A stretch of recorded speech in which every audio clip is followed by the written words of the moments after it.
सबसे पहले महाराज जी आपका हमारे लोकहितम चैनल में बहुत बहुत स्वागत है। धन्यवाद। आपका बहुत कीमती समय में बहुत दिनों के बाद मिला है।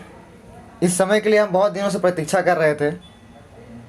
मैं ज़्यादा कुछ तो नहीं बोलूँगा। महाराज जी, मैं आपसे जानना चाहता हूँ कि आज के जो नवयुवक हैं ये अंग्रेजी नव वर्ष को बड़े धूमधाम से मना रहे हैं। इस मुद्दे पे आपका क्या विचार है? आप क्या कहना चाहेंगे इसके बारे में? सभी दर्शकों को जय श्रीमन नारायण लोकहितम के। जैसा कि आपने प्रश्न किया कि आज के नवयुवक सभी लोग 1 जनवरी को धूमधाम से मना रहे हैं, उनसे मैं एक ही बात कहना चाहूँगा कि जैसे हम 31 दिसंबर को सोते हैं और प्रातः 1 जनवरी को उठते हैं तो क्या बदलता है?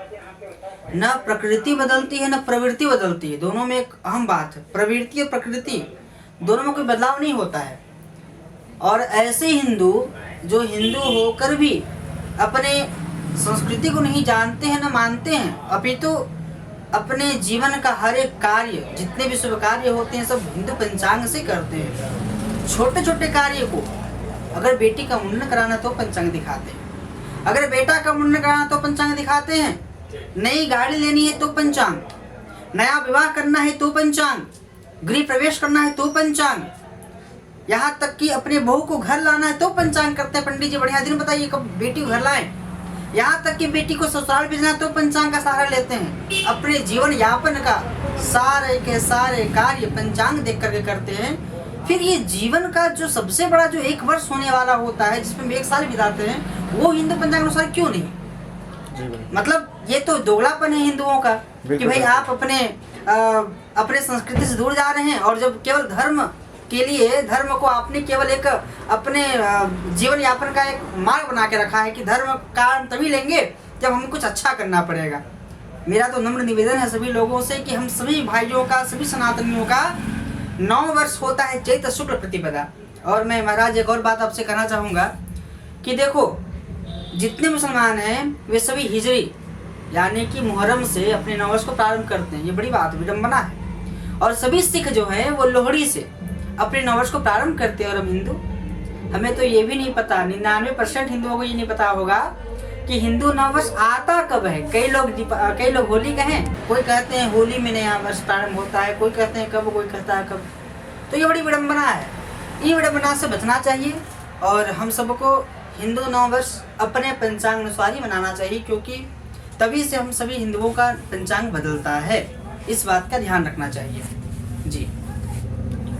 महाराज जी, आज के लोग जो मांसाहार कर रहे हैं, 9 वर्ष कोई दिन में अगर कोई अंग्रेजी 9 वर्ष के हिसाब से भी अगर मना रहा है, जैसे आपने एक बड़ी अच्छी बात बोली होली, बहुत सारे मैंने हिंदुओं को देखा है कि होली के दिन में मांसाहार कर रहे हैं, क्या तो वो भी हमारा 9 वर्ष ही है, मतलब राक्षसी भोजन कर रहे हैं। इसके बारे में आपका क्या विचार है?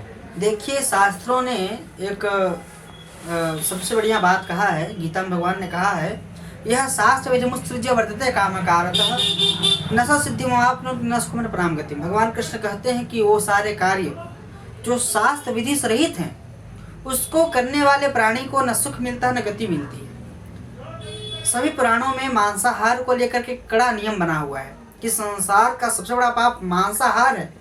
यदि आप अंग्रेजी 9 वर्ष को ही अपना नया साल मानते हैं तो ये कैसा नया साल है, ये कैसा दिन का शुरुआत कर रहे हैं आपकी मांसाहार करके कर रहे हैं। इतने बड़े 9 वर्ष, जिसको हम नया वर्ष कहते हैं, 9 वर्ष, जैसे 9 वधू होती है, 9 गृह प्रवेश होता है, उसी प्रकार 9 वर्ष होता है। तो क्या 9 गृह प्रवेश में आप मांसाहार करते हैं?